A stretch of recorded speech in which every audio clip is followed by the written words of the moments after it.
I want to talk to you now about how biased and unfair the law has become. Let me give you some examples. We used to have a preliminary hearing. This is a hearing that's held prior to the trial where a judge decides whether or not there's enough evidence to warrant even having a trial.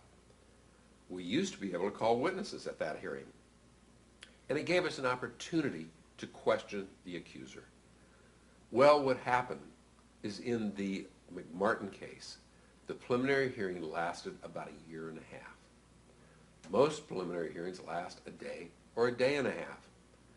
The prosecution put a proposition on the ballot to change that. And now they don't even have to call the child in one of these cases. A police officer can get up and testify at the preliminary hearing on behalf of the child.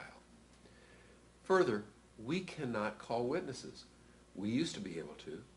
So if there was a reluctant witness who wouldn't talk to our investigator, we could put them on the stand at the preliminary hearing and learn what they had to say. Now we can't do that. The next law that is really unfair has to do with sentencing. The acts are parsed down into individual little components.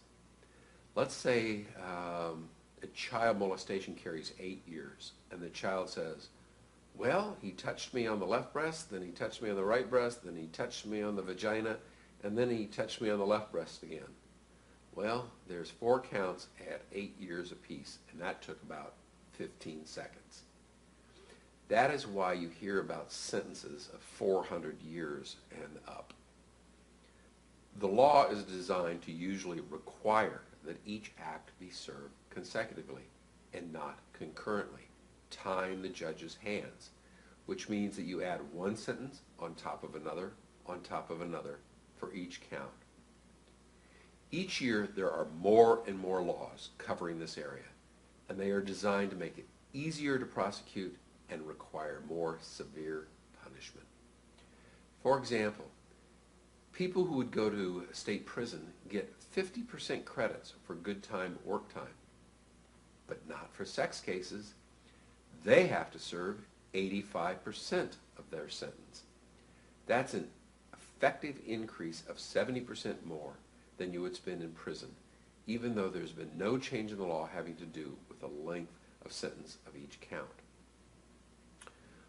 What else has happened? Discretion is being taken away from the judges. Most allegations can be filed as mandatory prison sentences, with just a few exceptions. If force or duress is used, you can get a mandatory prison sentence. Well, when the legislature passed the law and it said child molestation with force, I think they were thinking about real force. Well, the Court of Appeals has stepped in and interpreted what force means. And basically, it's the physics definition. You know, if you push a penny across the table, that takes force. The cases that I've seen, there is only one case that is held not to be force. And in that case, the victim said that she opened her eyes and a penis was in her mouth and it was pulled out. And the person didn't touch her with his hands in any way. Held no force. However, there are cases where somebody was led down the hall by the hand, held to be force. A case where somebody was placed on the bed, held to be force. A case where somebody put a hand on the shoulder to guide the head of the child towards a penis for oral copulation. The placing of the hand on the shoulder was held to be force, and that made it mandatory state prison. But what's duress? Duress is another way you can get mandatory state prison. Duress is when you're forced or threatened to do something. You know, if you don't do it, I'm going to kill you, that type of thing. Then the Court of Appeals got involved and started interpreting what duress means. There's actually a case where it came down to, well, he was big and I was little, and I felt intimidated by that. So mere difference in size has been held to be duress. You've heard about the 3 strikes and you're out law? Were you aware that there's a 1 strike and you're out in sex cases when you have penetration with force? 1 strike and you're out. 25 years to life. The other area of imbalance in the law that has developed had to do with the evidence code. We've spent hundreds of years developing the evidence code based upon only allowing an evidence that's reliable. Well, they've made a series of exceptions to the hearsay rule to assist in prosecuting these types of cases. If a child tells a doctor what happened and the child's statements are used in his diagnosis, the hearsay statements are admissible. It doesn't seem to matter that there is no such thing as a diagnosis for sexual molestation. Remember, sexual molestation is an event, not a medical exception. That's an exception to the hearsay rule. They just made one after another exceptions to the hearsay rule. But no exceptions have been made to help the defense.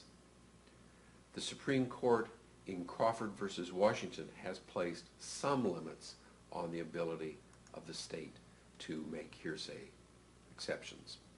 The next thing is that for over 250 years, propensity evidence has never been allowed into evidence in the state of California. Propensity evidence means that you did something similar to this in the past, and therefore you must be guilty of what you're currently charged with. What the courts found was that people would be convicted for their history rather than for what currently occurred. The courts found it to be extremely prejudicial evidence, and it was never allowed in. Well, guess what? A new law has passed which allows in propensity evidence in sex cases. We also have sex registration. That was a good idea when it started. The police would have a way of keeping track of everyone, but every year that law has changed. At first, you had to register once where you lived, and you didn't have to register again unless you moved. So if you owned a home and stayed there for 30 years, you didn't have to register again. They then changed it, and you had to register within 10 days of your birthday every year. And if you don't, you're going to go to prison. Then they changed it again and said that if you're out of your domicile for 4 days, you have to register. Now think about that. That means if you go on vacation to Hawaii for a week, you have to run down to the Honolulu Police Department and register as a sex offender? That puts a little damper on the family vacation. The last thing, and the one that I think we're going to be struggling with for years to come, is Megan's Law. It used to be that the police had access to this information. Now this information is available at every police station for public viewing. The problem is that if you ever get put on a registry, where do you live? They tell your neighbors. Where do you work? They tell your employer. Every year, more and more laws are passed, and they are always designed to help the prosecution and to strip away the rights of the defendant to defend himself.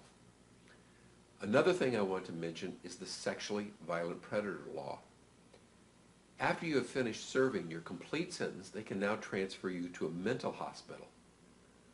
But the mental hospital has wires around it, cells, and it looks exactly like a prison.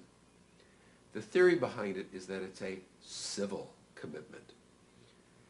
If you have somebody who's insane and going out and going to kill everybody with an axe, they can be put inside of a mental institution while they're recovering their sanity. Well, here, they're saying that you're still a violent and dangerous sexual predator, even though you've served your complete sentence. So we're going to send you to a mental hospital. It's a one-way ticket. Very few people ever get out.